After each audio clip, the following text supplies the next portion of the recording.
también hay algo que es muy especial. Ser realmente libre es no estar, en términos actuales o como se utiliza en la actualidad, enajenar. No ser quien repite los cartabones de la conducta que le impone una sociedad, que le impone un Estado, que le impone una cultura o subcultura, etcétera.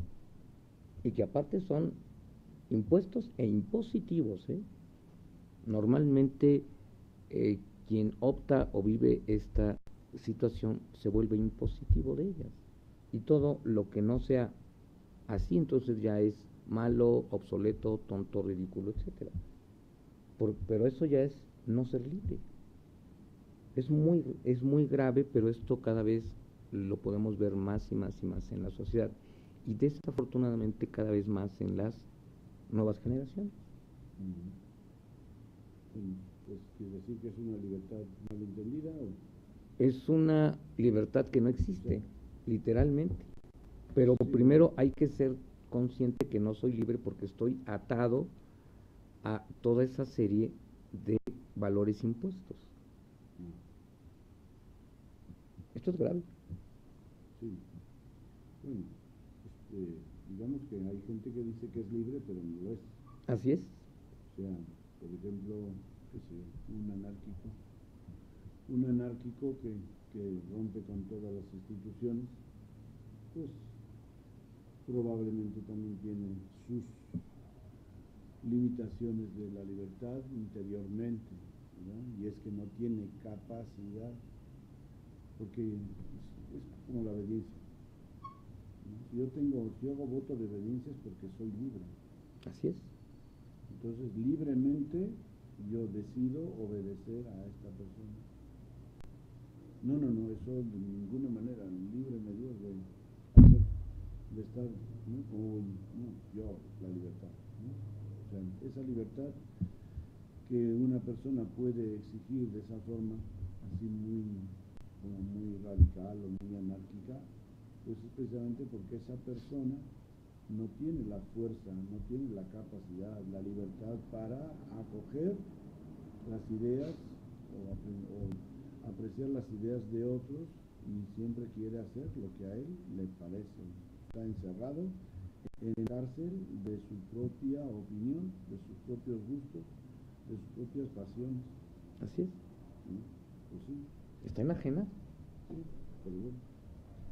Hay tantas cosas que tenemos, por eso aquí yo tengo una lista larga al hablar de la libertad, de cuántas cosas influyen o podemos demostrar, tú decías, expresiones de la libertad, ¿no? ¿Cómo expresamos la libertad? ¿No?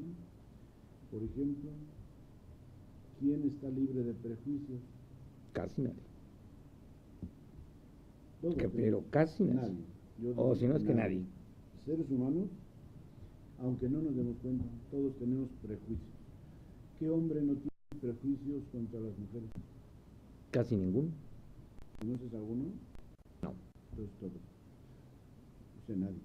Nadie. Es que son condiciones de nuestra naturaleza que no sé. Yo creo que es casi, decir, normalmente imposible, ¿no?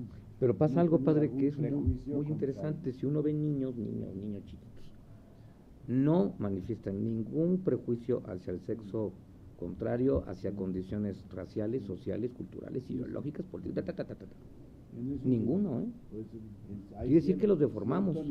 Hay cierto nivel de la naturaleza en la cual está libre de prejuicios, ¿verdad? Pero a medida que va creciendo y va tomando conciencia, o lo vamos deformando. Se va cargando de prejuicios porque va haciendo su propia mochila con la cual quiere caminar en la vida. Y en esa mochila tiene una cantidad de prejuicios. ¿No? Otra, miedos. ¿Cómo no? Otra, sentimientos. Así, ¿no? Entonces, libertad de miedos. O sea, ¿quién no tiene algún miedo? Bueno, existe uno que es absolutamente inmanente al ser humano, que es el miedo a la muerte. A la muerte, ahí está. Es inmanente. Ahí está. ¿Y por qué? Pues un creyente no debe tener miedo a la muerte. ¿Por qué? Que puede darle cosa, como quien dice, ay, me da cosa. Porque es como cuando tú vas a saltar de, ¿no? Un salto de esos de la del bungee, de la, ¿cuál es? esos que saltan de las alturas para por el gusto de saltar, ¿no? Es un bungee, Saltados. se llama un bungee. Ah, bungee. Pues obviamente que siempre le da cosa antes de el gusto, etcétera, uno que se tira en el paracaídas, algo sentirá, ¿no? ¿Cómo no? Cosquillita por ahí, ¿no? Bastante. Entonces, miedos, pues ese miedo a la muerte, pues sí es normal, lo vemos en la gente, y cuanto menos valores tiene trascendentes, te cuento un cuento. Claro. Porque resulta que unos amigos que fueron por allá por Puerto Escondido o algún sitio de esos, estaban haciendo una travesía en barco, y turistas de distintos lugares, y dice que de pronto vieron unas colas que aparecían por allá en el agua, como de tiburones o algo así, ¿no? Y les advirtieron que por ahí había algunos tiburones, y dice que iban unos gringos ahí y que empezaron a sudar, y estos amigos míos que son mexicanos, vecinos míos, que iban tan tranquilos, y pues empezaron a platicar. ¿Y qué? Pues ¿por qué tienen miedo? No, pues es que ustedes los mexicanos, con eso de que creen en Dios y esto, pues no tienen miedo a nada, ¿sí? Entonces notaba que esas personas creyentes estaban más tranquilas, mientras él estaba sudando ya, ¿no?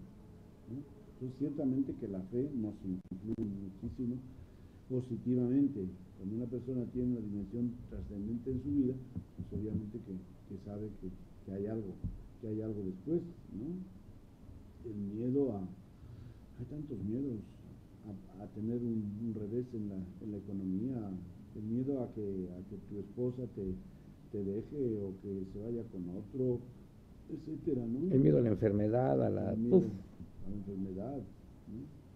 Tantos miedos. Entonces, esa persona, todos sus miedos depende de que no somos realmente maduros. Como no somos maduros, no somos libres y dependemos de esta persona y de la otra. Y de las dependencias, pues ya sabes que ya no es tanto la dependencia, sino la codependencia. Los padres dependen de los hijos y los hijos dependen de los padres. Lo que pasa, padre, es que la inseguridad y la codependencia es lo que nos va haciendo narcisistas, luego narcisistas pues de grupo, luego narcisistas de género, y terminamos por crear naciones, por poner banderas, por coartar la libertad de todos. Pero ese es el origen de estos desatinos de la humanidad, la tremenda inseguridad. ¿Cómo es esto de la libertad en los sentimientos? ¿Qué tan libres somos en nuestros sentimientos? Yo creo que sí somos libres en los sentimientos. Sí, pero también la sociedad se encarga de coartarnos la posibilidad de los sentimientos. Eso sí. Pero los sentimientos son expresiones espontáneas de la persona. El que dices, a ver, ¿te gusta esta planta? Pues claro. ¿Sí? Espontáneamente sí o no. El sentimiento sale espontáneamente. Ahora, si yo te digo, qué mal gusto tienes, ¿verdad? Pues qué pena por tu, que luego, por tu concepto, cuando ¿no? La próxima vez que te diga yo, si te gusta tal cosa, a lo mejor te lo piensas. Es muy probable. ¿Eh? Y ya vas a pensar, pues, no sé, ¿y tú qué dices? Sí. Di tú primero. Dependiendo de la madurez que esa persona tenga, pues va a estar pendiente de si le aprueban su sentimiento o no le aprueban, ¿no? Entonces, por eso muchos sentimientos, pues también a veces no somos libres en nuestros sentimientos. Por eso los niños que también son un ejemplo, ¿verdad? Que expresan lo que sienten espontáneamente, y por eso pues los cuentos de Jaimito, ¿no? ¿Cómo no? Tranquilo, no vayas a decir tonterías, ¿no? Ten prudencia, ¿no? Es como el ejemplo de esa libertad de los sentimientos que tienen que ser una expresión de nuestra libertad, y que tenemos que tener mucho respeto a los sentimientos que tenemos, porque todos esos sentimientos nos enriquecen. Me dicen, ¿no te gusta esta película? Pues no, ¿por qué? Por esto, por esto. Bueno. Y yo te digo, a mí me gusta por esto, por esto, pues mutuamente nos enriquecemos, creamos un mejor sentido crítico de esa realidad, ¿no? Bueno, pues eso ya es cuando se llega al acuerdo, que es algo muy maduro. Pero vivimos en una sociedad donde incluso la subcultura fomenta sentimientos de odio o sentimientos negativos hacia otros grupos, simplemente porque son otros grupos, y lo grave es que se adopte esta idea. Bueno, claro. En todas partes, es decir, si tú eres mexicano, luego creces con la antipatía a los del norte, ¿no? Y los bolivianos hacia los peruanos, Sí. porque les quitaron el mar, o a los chilenos, no sé qué. A los peruanos. ¿No? Entonces ya como quien dice, uno hereda ya prejuicios, sentimientos que son nacionales o son culturales. Aparte es bien visto que existan sentimientos de animadversión, hágame el favor. O sea, Es bien visto. claro, en esas sociedades es muy bien visto. Sí, claro. Por ejemplo, aquí en un país que está un poco más al norte, hay una zona en el este donde es bien visto el odio hacia las personas de color. Ajá. Eso es nice, that's good. ¿Cómo se dice por allá? Igual que en tiempo de las películas del oeste, pues para un indio ver un blanco, pues ya era, para un blanco ver un indio, una pluma por ahí sonando, pues ya automáticamente ya no se juzgaba a la persona, sino a la facha que tenía para juzgarlo, ¿no? Y eso pues también lo hacemos hoy en todo, en el modo como nos vestimos, ¿no? Así es. Cómo nos presentamos, ¿no? Si tú vienes bien presentado, con tu corbata, bien afeitado, etcétera, bien, ¿no?, trajeado, digo, sí, sí es doctor. Pero si no, quizás sea enfermero. Esos son los cartabones que nos han incluido subculturalmente. Así cuentan de un abogado que fue a un juicio y iba con manga corta, vestido de manga corta, así, una camisa común y corriente. Y le dice el juez, oiga usted, abogado, no, más bien parece un peluquero, salga y vístase bien, porque aquí no se representa a la corte de esta manera. Qué grave, ¿no? Qué subcultura, y sigue, aunque parezca increíble, sigue existiendo. Hablando de eso, hacemos otro pequeño corte y regresamos en un minuto.